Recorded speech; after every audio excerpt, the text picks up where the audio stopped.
राम राम जी, सभी भाई बहनों को राम राम। मैं हूं बाबा रामदास। आप देख रहे हैं स्लो जिंदगी। खरी खोटी चैनल पे अभी स्ट्राइक है और वो अगले 3 महीने तक उस पे हम अगले मतलब टोटल 3 महीने की एक वो होती है बंदिश। कभी भी आपके चैनल को पूरी तरह उड़ाया जा सकता है, इसलिए वो 1.5 महीना उसका बीत चुका है, अभी 1.5 महीना बाकी है। इसलिए अभी जो कुछ भी हम कंटेंट डाल रहे हैं वो स्लो जिंदगी में ही डाल रहे हैं।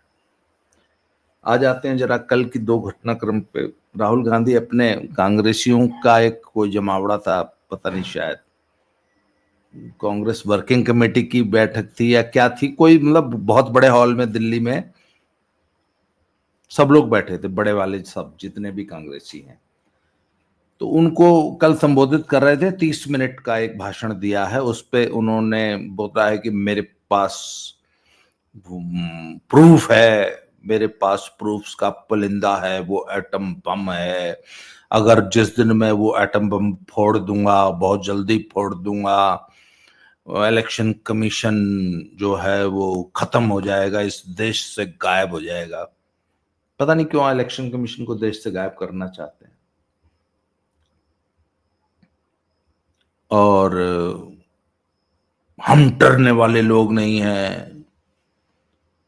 जेटली जी मेरे पास आए थे, धमका रहे थे कि अगर फार्म बिल्स का विरोध किया तो देख लेंगे तेरे को।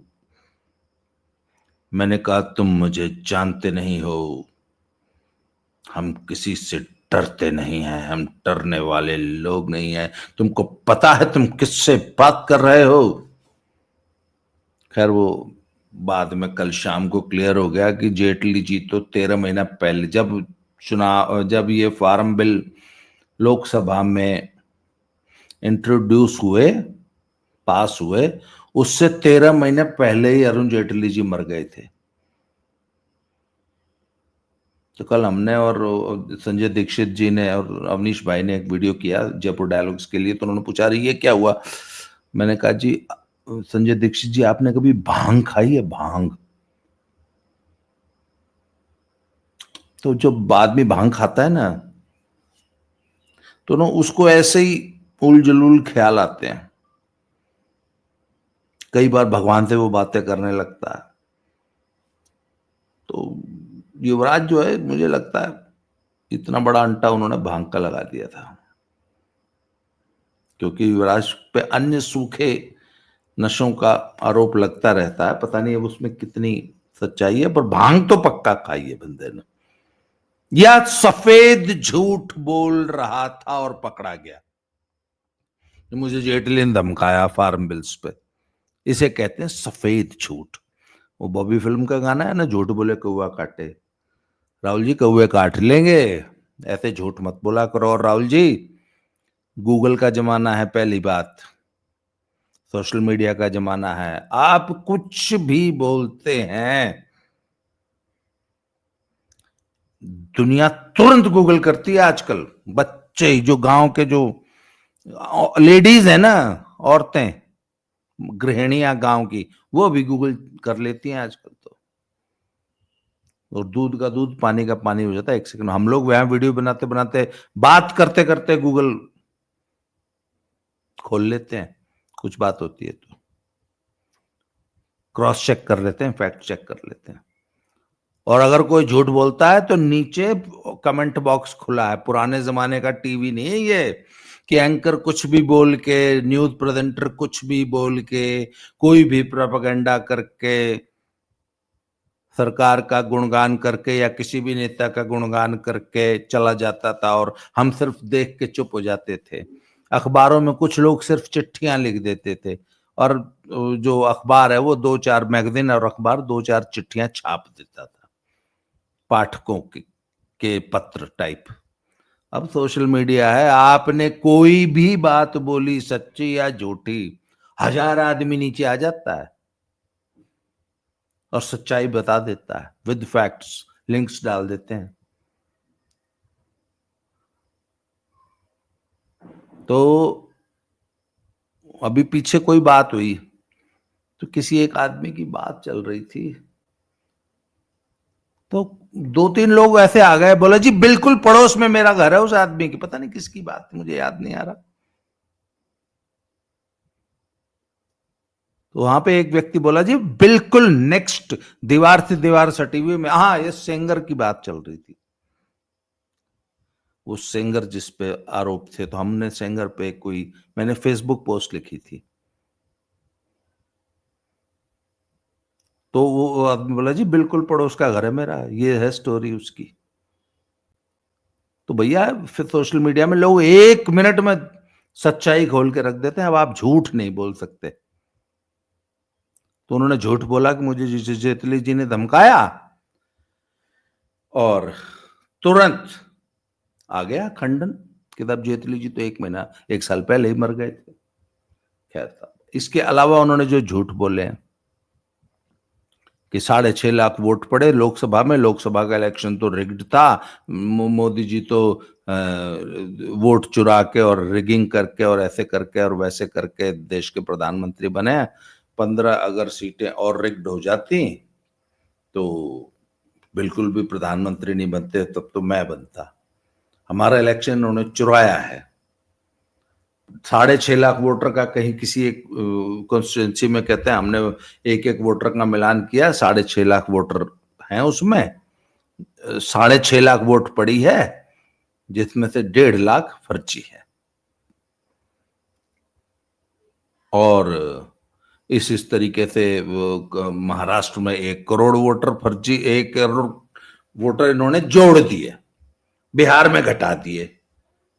महाराष्ट्र हम इसलिए हारे कि इन्होंने महाराष्ट्र में 1 करोड़ वोटर बढ़ा दिए, इसलिए हम हार गए, क्योंकि वो 1 करोड़ सारे भाजपाई थे। मतलब जो भी इलेक्शन कमीशन वोटर का नाम जोड़ता है, और इलेक्शन कमीशन को पता होता है कि ये बीजेपी को वोट देगा, इसलिए हम हार गए। बिहार में 62 लाख घटा दिए, इसलिए हार जाएंगे। अच्छा, कल इसका खंडन फैक्ट चेक करके इलेक्शन कमीशन ने कर दिया कि जी आप जितने आरोप लगा रहे हो टोटल झूठ है, फ्रॉड। ये कहते हैं आप कर्नाटक इलेक्शन की बात करते हो, कर्नाटक इलेक्शन को खत्म हुए 1 साल हो गए, आज तक किसी भी हारने वाले कैंडिडेट ने एक भी इलेक्शन कमीशन में पिटीशन दायर नहीं की है। 10 पिटीशन दायर हुई हैं, पर उनमें से एक भी इलेक्शन हारने वाला व्यक्ति नहीं है, अन्य लोगों ने की है। इसलिए, और उन्होंने कहा कि 12 जून को हमने आपको मेल लिखी, जब आप ये झूठे आरोप लगा रहे थे, ये बहुत दिनों से आरोप लगा रहे हैं कि महाराष्ट्र चुनाव रिग हुआ, ये हुआ, वो हुआ, इतने हैं, वो तो दुनिया भर के झूठ। तो इलेक्शन कमीशन ने कल बकायदा विज्ञप्ति जारी की है कि 12 जून को हमने आपको मेल डाली कि आइए और अपनी कंप्लेंट दर्ज कीजिए लिखित में। आपने कोई मेल का जवाब नहीं दिया, ना आप आए। 12 ही जून को हमने आपको चिट्ठी भी लिखी, आपने ना उस चिट्ठी का जवाब दिया, ना कांग्रेस पार्टी की तरफ से कोई भी व्यक्ति आके कोई भी फॉर्मल कंप्लेंट आपने इलेक्शन कमीशन में नहीं दर्ज की। और आपने अब तक जितने आरोप लगाए, और आप आज से नहीं हमेशा से इलेक्शन कमीशन के ऑफिशियल्स को धमकाते रहे। अच्छा, उन्होंने एक बात और कही कि आप कह रहे हैं ना कि इलेक्शन कमीशन ने वोट चुराया, इलेक्शन कमीशन भाजपा के लिए काम करती है, भाजपा के लिए हमारे वोट चुरा लेती है। उसने कहा जी, किसी एक स्टेट का नाम लिया, शायद महाराष्ट्र का या कर्नाटक का, वो कहते हैं कि इतने तो डिस्ट्रिक्ट कलेक्टर लेवल के अधिकारी थे उस पूरी ड्रिल में इन्वॉल्व, जब वोटर लिस्ट का जो रिवीजन हुआ या जो भी हुआ। कहते 32 या 33 तो कलेक्टर आईएएस थे, इतने और अधिकारी थे, इतने 55 या 56 हजार बीएलओ थे, और कुल मिला के 1.5 से 2 लाख व्यक्तियों का उसमें पार्टिसिपेशन था, और पॉलिटिकल पार्टीज के भी एजेंट्स थे। कुल मिला के 2 लाख लोग इस पूरी इलेक्शन कमीशन की ड्रिल में इन्वॉल्व थे। कोई एक व्यक्ति नहीं बैठ के करता है, इलेक्शन कमीशन कोई एक आदमी नहीं चलाता है, इलेक्शन कमीशन की एक पूरी मशीनरी होती है, वो पूरी लाखों लोग उसमें इन्वॉल्व होते हैं, लाखों लोग। जी हां, इलेक्शन कमीशन डिस्ट्रिक्ट एडमिनिस्ट्रेशन की मदद से, राज्य प्रशासन की मदद से किसी राज्य में इलेक्शन कराता है, चाहे वो लोकसभा का हो, चाहे विधानसभा का हो, चाहे वो स्थानीय निकायों के चुनाव हो, चाहे वो ग्राम पंचायत का चुनाव हो, पूरा राज्य इन्वॉल्व होता है। तब जाके पहले इलेक्टोरल रोल बनती है जिसको वोटर लिस्ट बोलते हैं, उसके बाद उसमें रिवीजन होते हैं, नाम बढ़ते हैं, कटते हैं, सब कुछ होता है। उसके बाद वोटर लिस्ट बनती है, उसके बाद नामांकन की प्रक्रिया होती है, उसमें हजारों लोग इन्वॉल्व होते हैं, उसके बाद एक्चुअल वोटिंग में हजारों लोग इन्वॉल्व होते हैं, उसके बाद काउंटिंग में हजारों लोग इन्वॉल्व होते हैं। कोई एक आदमी नहीं है कि बैठ के कुछ भी कर देगा। पहले ये हमेशा आरोप लगाते थे ईवीएम ईवीएम ईवीएम पे, अब इन्होंने इलेक्शन कमीशन की बोले वोटर लिस्ट में गड़बड़ करके ये चुनाव, अब ईवीएम पे आरोप नहीं लगाते। तो इलेक्शन कमीशन ने इनके एक एक झूठ का पर्दाफाश कर दिया और बोल दिया, चैलेंज कर दिया कि भैया कोर्ट में आओ, हमारे पास आओ, रिटर्न कंप्लेंट करो। अच्छा, आपको अगर कोई शिकायत हो तो आप मीडिया में बयानबाजी करके उस समस्या को हल करेंगे। मुझे याद है जब ये पहलवानों ने आंदोलन करना शुरू किया ना ब्रजभूषण जी के खिलाफ, तब मैंने पहले दिन जो वीडियो बनाई थी, मैंने कहा भैया अगर ब्रजभूषण शरण सिंह ने कुछ किया है तो जंतर मंतर पे मीडिया के सामने बयानबाजी और भाषणबाजी से न्याय नहीं मिलेगा, एफआईआर करनी पड़ेगी। थाने में अगर एफआईआर दर्ज नहीं होती तो कोर्ट से जाके कराओ, कानूनी प्रक्रिया में शामिल होना पड़ेगा।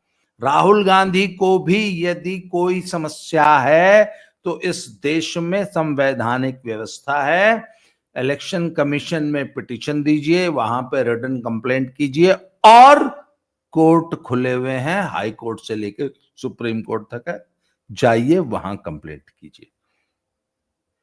इलेक्शन कमीशन के खिलाफ झूठ बोल के बयानबाजी करने से कुछ हासिल नहीं होगा।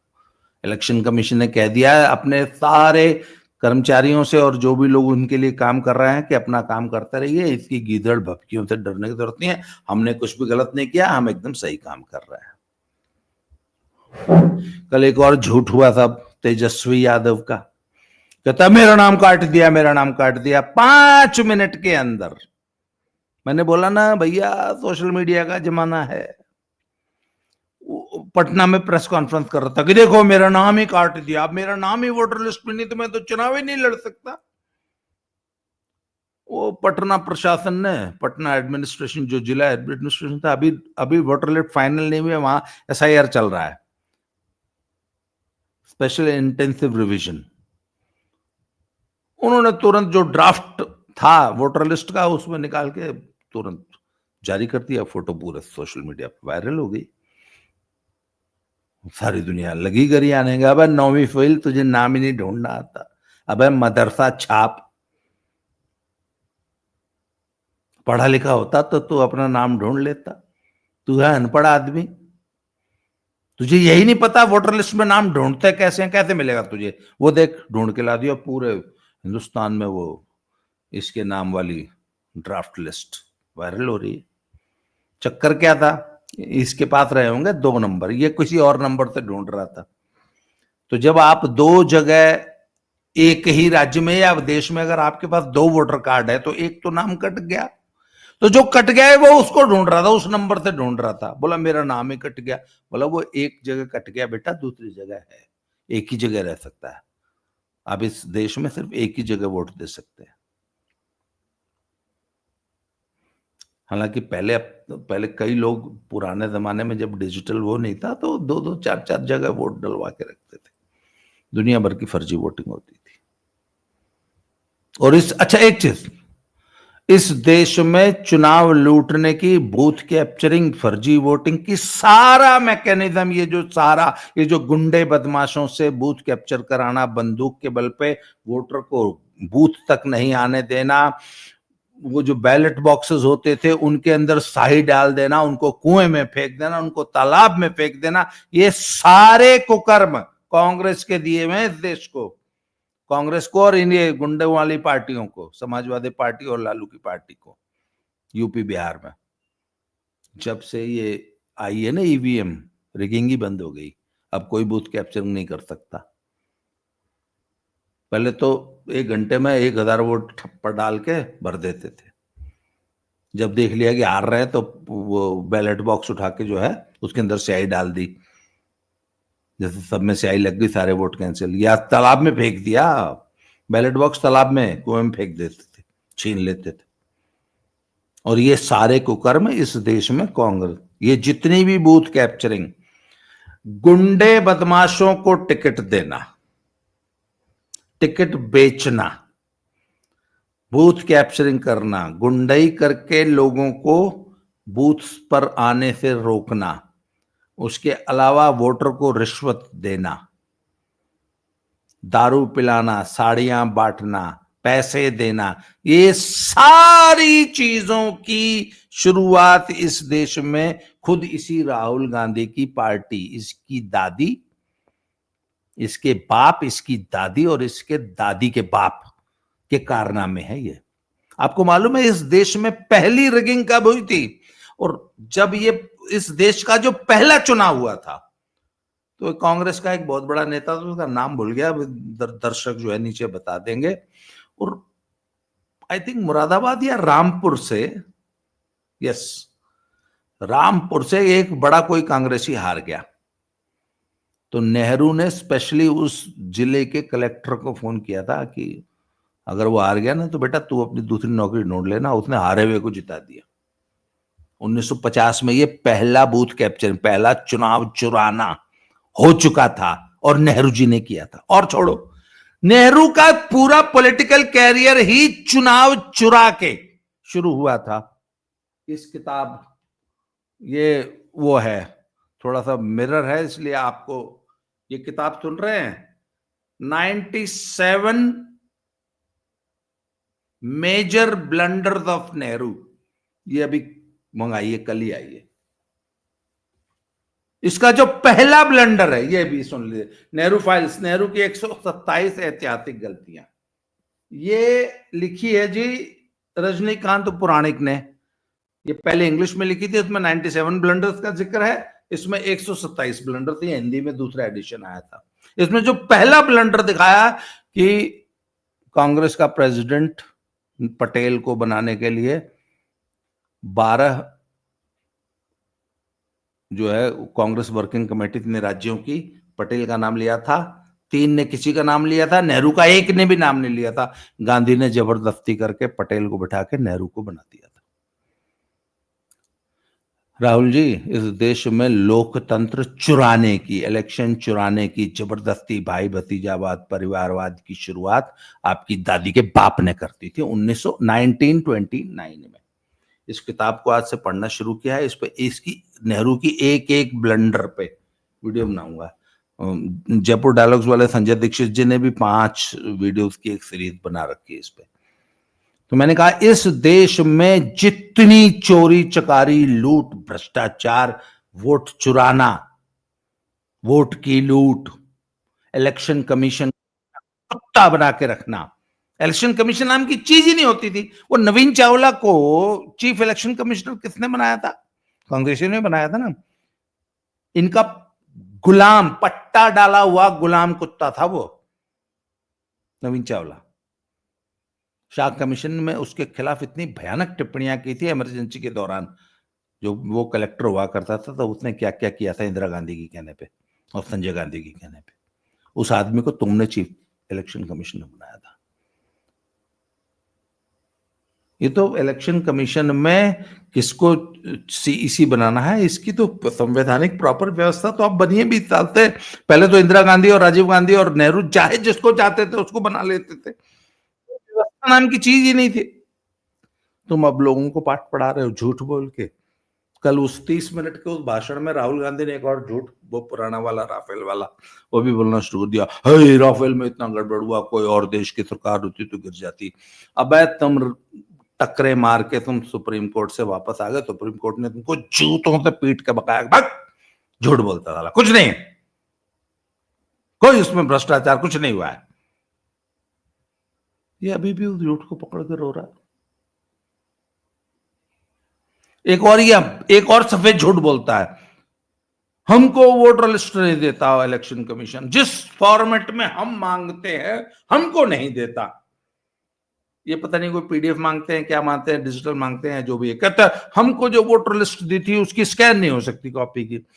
इसको यही नहीं पता कि भैया वोटर लिस्ट एक ऐसी चीज है जिसको गांव के जो बच्चे होते हैं ना, जो 18-18 साल के जो बच्चे होते हैं, वो जब गांव में प्रधानी का चुनाव होता है ना, तो बच्चे बच्चे के पास वो वोटर लिस्ट होती है, फोटो स्टेट करा के। इसको आज तक, कांग्रेस पार्टी को आज तक वोटर लिस्ट ही नहीं मिली। सफेद झूठ। वोटर लिस्ट ऐसे ही मारी मारी फिरती है बाजार में, चाहे जितनी ले लो, जिससे मर्जी ले लो, फोटो स्टेट कराने का खर्चा लगता है बस। ये लोगों के आंख में धूप झोल रहा, हमको तो जी वोटर लिस्ट नहीं दी। कौन सी वोटर लिस्ट नहीं होती भैया, बताना जरा तो। वोटर लिस्ट ओपनली आराम से अवेलेबल डॉक्यूमेंट है, चाहे जिस गांव की, चाहे जिस प्रदेश की, चाहे जिस जिले की, चाहे जिस चुनाव की, वोटर लिस्ट ले लो, फोटो स्टेट करा लो। इसको नहीं मिलती। पर फिर ये कहता है हिंदुस्तान में इलेक्शन नाम की चीज ही मर चुकी है। क्यों? क्योंकि हम हार जाते हैं।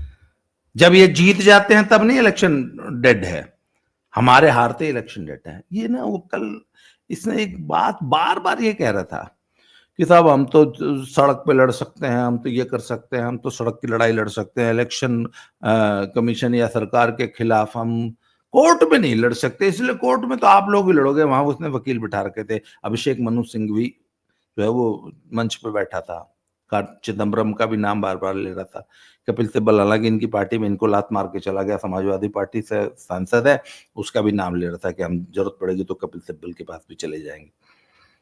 ये बार बार ना वकीलों को बोल रहा था कि आप ही बचा सकते हो, आप ही बचा। असल में ना चक्कर पता है क्या है, फैसला आने वाला है वो नेशनल हेराल्ड केस में। वैसे तो इस 29 को ही आने वाला था, पता नहीं क्या हुआ, फिर उसकी चर्चा ही नहीं की किसी ने। और बकरे की माँ कब तक खैर मनाएगी? आज निकाल आएगा, 1 महीने बाद आएगा, 2 महीने बाद आएगा, साल बाद आएगा। नेशनल हेराल्ड केस में वो एकदम ओपन एंड शट केस है, और उसमें भ्रष्टाचार के प्रूफ है, मनी ट्रेल है, सब कुछ है। उस केस में ये माँ बेटा दोनों अंदर जा सकते हैं। ये उससे डरा हुआ है, इसलिए झूठ धमकियां दे रहा है। और कल जिस तरीके से ये अपने वकीलों का गुणगान कर रहा था, मैंने कहा ओहो, इसके कोर्ट में ना इसकी डंडा होने वाला है, इसलिए ये बार बार वकीलों का नाम ले रहा है। पर झूठ की राजनीति अब नहीं चलेगी। क्यों? क्योंकि टेक्नोलॉजी ने आम आदमी को, मेरे जैसे, आपके जैसे आम आदमी को भी एम्पावर कर दिया है। आजकल आप किसी भी चीज को क्रॉस चेक कर सकते हो, कोई भी जानकारी मांग सकते हो।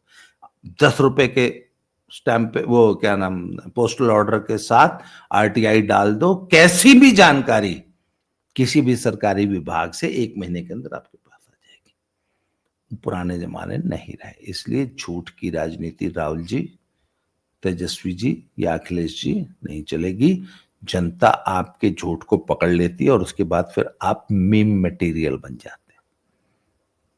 जैसे आप ने बोल दिया ना, इंडियन इकोनॉमी इज डेड, वो जनता ने आपके कच्चे चिट्ठे खोल के रख दिया कि पिछले 5 महीने में आपको अपने स्टॉक एक्सचेंज, जो स्टॉक आपने इन्वेस्टमेंट कर रखी है ना शेयर मार्केट में, आपकी अपनी निजी, उससे आपको 57 लाख रुपए का प्रॉफिट हुआ। तो एक डेड इकोनॉमी 5 महीने में 57 लाख का रिटर्न नहीं देती।